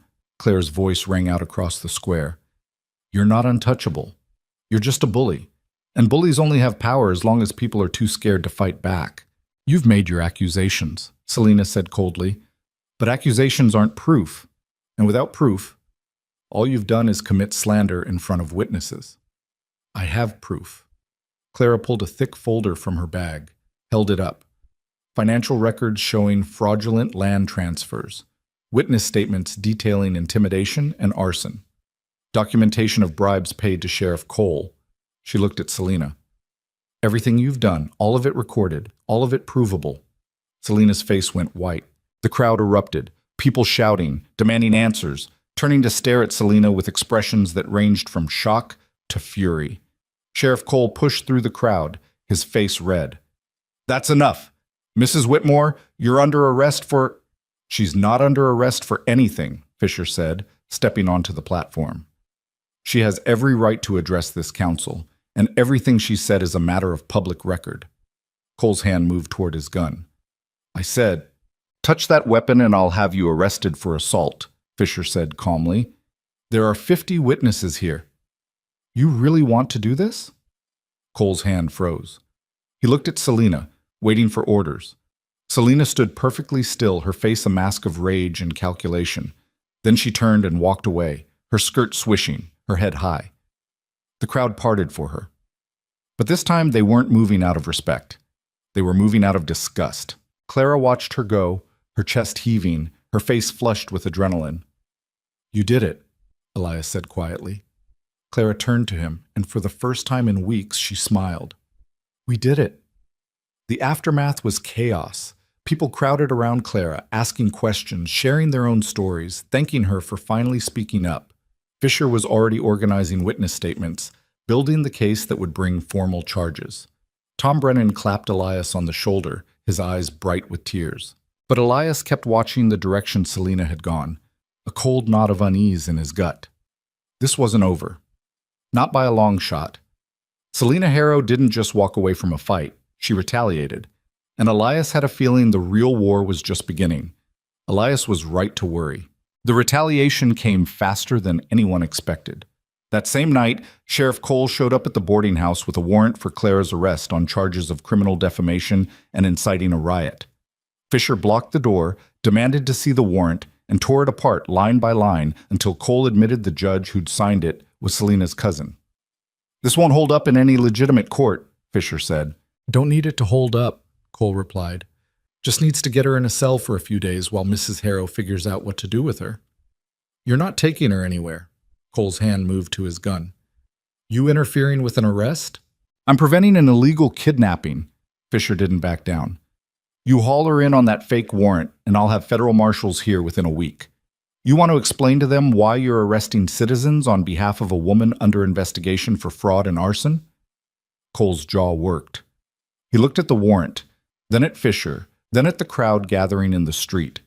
People who'd been at the town meeting, who'd heard the testimony, who were watching to see what happened next. Finally, he backed down. "This isn't over." "No," Fisher agreed. "It's not." Cole left, but the message was clear. Selena wasn't surrendering. She was regrouping. Over the next 3 days, the town split down the middle. Some people stood with Clara and Elias, offering support, sharing their own stories of Selena's crimes. Others stayed loyal to Selena out of fear or self-interest, or the belief that power was more important than justice. Businesses that depended on Harrow money closed ranks. The mayor went silent. The town council postponed all meetings indefinitely, and Selena disappeared behind the walls of her ranch, plotting. Fisher filed formal charges with the territorial court: fraud, arson, extortion, conspiracy to commit murder. He submitted witness statements, financial records, and documented evidence of 2 decades of criminal activity. Then he sent copies to the governor's office, the Federal Marshal Service, and every newspaper within 200 miles. "Now we wait," Fisher said. "For what?" Clara asked. "For someone with authority to show up and do something about it." But waiting felt like drowning. Every day that passed without action was another day Selena could strike back. Another day her hired men could ride up to the boarding house. Another day the corrupt sheriff could manufacture an excuse to lock them all up. Clara's mother was getting stronger, but the stress was taking its toll. She barely slept, startled at every sound, convinced that Selena's men would come in the night and finish what the cabin fire had started. "We should leave," she said one morning. "Pack up and go. Start over somewhere she can't reach us." "No," Clara said firmly. "We're not running." "Clara, Mama, I've been running my whole life, running from poverty, from cruelty, from people who treated me like I was nothing. I'm done." Clara's voice was steady, resolute. "Selena Harrow tried to kill us. She burned our home, destroyed my business, and terrorized this town for years. If we leave now, she wins. And the next person who stands up to her will end up just like us. Or worse." Her mother looked at her for a long moment, then nodded slowly. "You're braver than I ever was." "No, I'm just tired of being scared." On the 4th day, a rider came into town. He was tall, broad-shouldered, wearing a long coat and a flat-brimmed hat with a silver star pinned to his chest. A federal marshal. His name was Daniel Grant, and he had the kind of face that had seen too much and stopped caring about excuses. He rode straight to Fisher's office, dismounted, and walked inside without knocking. Fisher nearly dropped his coffee. "Marshal Grant? You the lawyer who's been flooding my office with complaints about Selena Harrow?" "Yes, sir." Grant dropped a saddlebag onto Fisher's desk. Show me what you've got. They spent 6 hours going through everything. Witness statements, financial records, documentation of fires, threats, fraudulent land transfers. Grant didn't say much. He just listened, took notes, and occasionally asked sharp questions that made it clear he knew exactly what he was looking at. When they finished, Grant leaned back in his chair and said, "This is one of the most extensive criminal operations I've seen in 10 years of federal law enforcement." Fisher let out a breath. "So you believe us?" "I believe you've documented enough to hang her 3 times over." Grant stood up. "But belief and proof are different. I need to verify these claims. Interview witnesses. Examine the financial records myself. That's going to take time." "How much time?" 2 weeks. Maybe 3. Grant looked at Fisher. "Can you keep your people safe that long?" Fisher hesitated. "I don't know." "Then make sure they stay visible. Public places. Witnesses around at all times. Selena Harrow's smart. She won't make a move if she knows I'm watching." Grant left to begin his investigation. And for the first time since the town meeting, Elias felt something close to hope. But hope was a fragile thing in Black Ridge.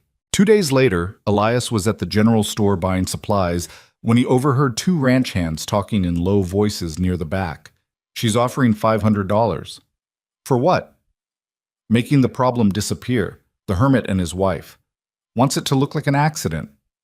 "That's insane. There's a federal marshal in town. She doesn't care. Says if they're gone, there's no case. No witnesses, no charges."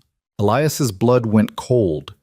He finished his purchase, walked out calmly, and went straight to Fisher's office. Fisher's face went pale when Elias told him, "She's putting a bounty on your heads." "I know." "We need to tell Marshal Grant." "And say what? That I overheard 2 men talking in a store? That's not evidence." "It's a credible threat." "It's also proof she's desperate." Elias leaned against the desk. "Desperate people make mistakes. Let her try." "Vane, this is insane. You can't just wait around for someone to take a shot at you."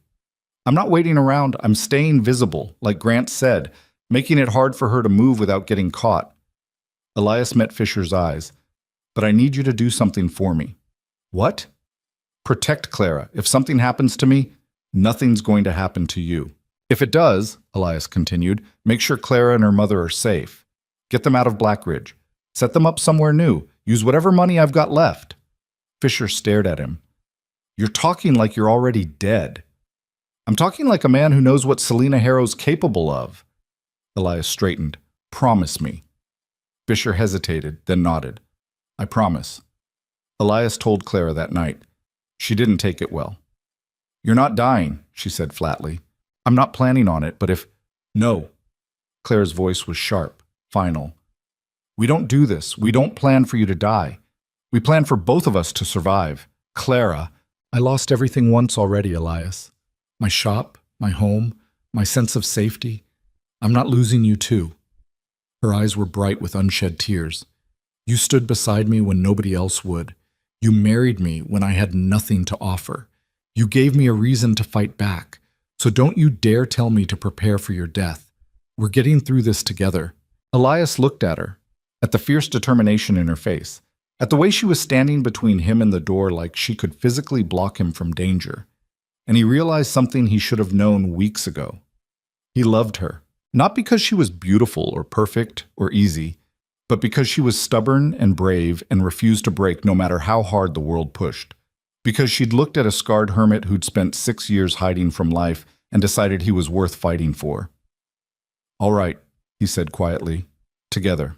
Clara's expression softened. She crossed the room, took his face in her hands, and kissed him.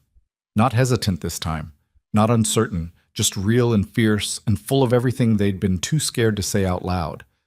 When they pulled apart, Clara said, "Don't make me a widow before I've even figured out how to be a wife."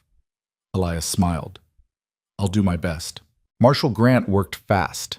He interviewed witnesses, examined documents, followed paper trails that led straight back to Selena's financial dealings. He documented bribes paid to Sheriff Cole, fraudulent land transfers, arson for hire, and a pattern of intimidation going back 15 years. And the more he dug, the more he found. Selena Harrow hadn't just stolen land and burned businesses. She'd systematically destroyed anyone who threatened her power. She'd bribed judges, blackmailed officials, and used violence as a tool of control. Her late husband had started the empire, but Selina had perfected it, turning Blackridge into her personal fiefdom. Grant brought in 2 more marshals to help with the investigation. They worked quietly, efficiently, building a case that couldn't be dismissed or bought off. And then on a cold morning, 2 weeks after Grant arrived, he walked into the Harrow Ranch with a federal warrant and a dozen armed men. Selina was arrested in her own parlor, dressed in a silk gown, her hair perfectly arranged, her face a mask of cold fury. She didn't resist, didn't plead, just stared at Grant with eyes like winter ice and said, "You're making a mistake." "No, ma'am," Grant replied. "You made the mistake. I'm just cleaning it up." They took her to the federal courthouse in chains. Sheriff Cole was arrested the same day on charges of bribery and obstruction of justice. The mayor resigned. Half the town council fled before they could be implicated. And Blackridge, for the first time in 2 decades, was free. The trial took 3 months. Selina hired the best lawyers money could buy, but the evidence was overwhelming. Witness after witness took the stand. Tom Brennan testified about the stolen ranch. Margaret Cole described her husband's death. Daniel Wright told the story of his ruined career. Clara stood in front of the judge and recounted every threat, every act of intimidation, every fire that had been set to silence them. Selina sat through it all with perfect composure, her face blank, her hands folded in her lap. But when the jury delivered the guilty verdict on all counts, something in her broke. She stood up, screaming threats at the judge, at the witnesses, at Clara and Elias sitting in the gallery. "You think you've won?" she shrieked. "You think this is over? I'll destroy you. The marshals dragged her out, her voice echoing down the hall until the doors slammed shut. The judge sentenced her to 20 years in federal prison. Her assets were seized, her land redistributed to the people she'd stolen it from. The Harrow Empire, built on blood and fear, crumbled in a matter of weeks. Clara cried when the verdict was read. Not out of relief or triumph, but out of exhaustion. It was the kind of crying that came from holding too much for too long and finally being allowed to let go. Elias held her while she sobbed, one hand in her hair, the other on her back, and didn't say anything. There was nothing to say. They'd survived. That was enough. Rebuilding took time. Elias used the settlement money from the fraudulent land claim to build a new cabin. Bigger this time, with room for 3 and windows that let in the light. Clara started a new sewing business, this time with enough capital to buy quality fabric and hire an assistant. Her mother recovered fully, her lungs clearing, her color returning until she was strong enough to sit on the porch and complain about how Elias stacked firewood wrong. The town changed too, slowly. New businesses opened. Families who'd fled Selina's reign came back. The fear that had hung over Blackridge for years began to lift, replaced by something cautious and fragile and hopeful. It wasn't perfect. People didn't transform overnight. Some still resented Clara and Elias for disrupting the old order. Others couldn't let go of the belief that Selina had kept the town safe, that her cruelty had been necessary. But most people were just glad it was over. One afternoon, 6 months after the trial, Elias and Clara stood on the ridge where the old cabin had burned. The new cabin was behind them, solid and strong, smoke rising from the chimney. Below, the valley spread out green and endless under a clear sky. "You ever regret it?" Clara asked. "Marrying me? Getting dragged into all of this?" Elias looked at her. At the woman who'd knelt on a dirty floor to help a stranger pick up spilled groceries, who'd stood in front of an entire town and called out a tyrant, who'd fought back when the world tried to break her. "No," he said, "not for a second." Clara smiled. "Good, because I'm pregnant." Elias went very still. "What?" "Pregnant with your child, due in about 6 months." Her smile widened at his shocked expression. Surprise. Elias stared at her. Then he started laughing. Deep, honest, uncontrollable laughter that shook his whole body. He pulled Clara into his arms, lifted her off the ground, and spun her around while she laughed and swatted at his shoulder. "Put me down, you idiot! We're having a baby." "Yes, we are. A baby." That's generally what pregnant means. Elias set her down, his hands on her face, his expression suddenly serious. "I don't know how to be a father." "I don't know how to be a mother." Clara's smile was gentle. "But we'll figure it out, same way we figured out everything else. Together." together. The baby came in early spring, a girl with dark hair and Clara's stubborn chin and Elias's gray eyes. They named her Hope because that's what she was. A symbol of everything they'd fought for, everything they'd survived, everything they'd built from ash and determination.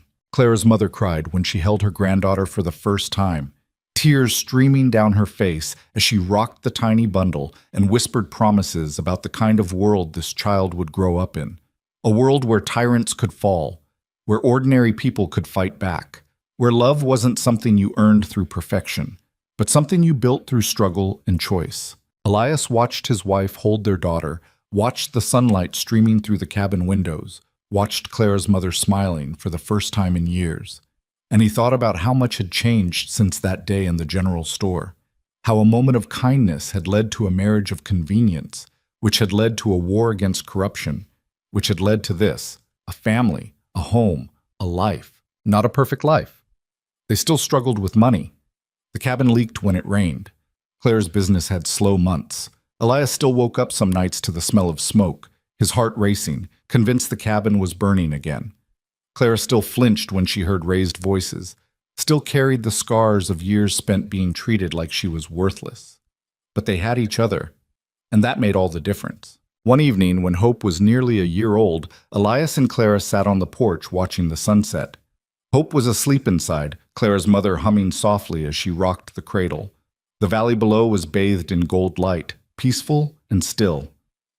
"You think she'll remember any of this?" Clara asked, nodding toward the cabin. "When she's older?" "Hope?" Elias shook his head. "Probably not. She's too young." "Good." Clara leaned against his shoulder. "I don't want her growing up scared. Don't want her thinking the world is just powerful people crushing everyone beneath them." "It's not," Elias said quietly. "We proved that." Clara was silent for a moment. Then she said, "You know what I learned through all of this?" "What?" "That tyrants don't survive because they're strong. They survive because people are too tired or scared or beaten down to fight back." Clara looked at him.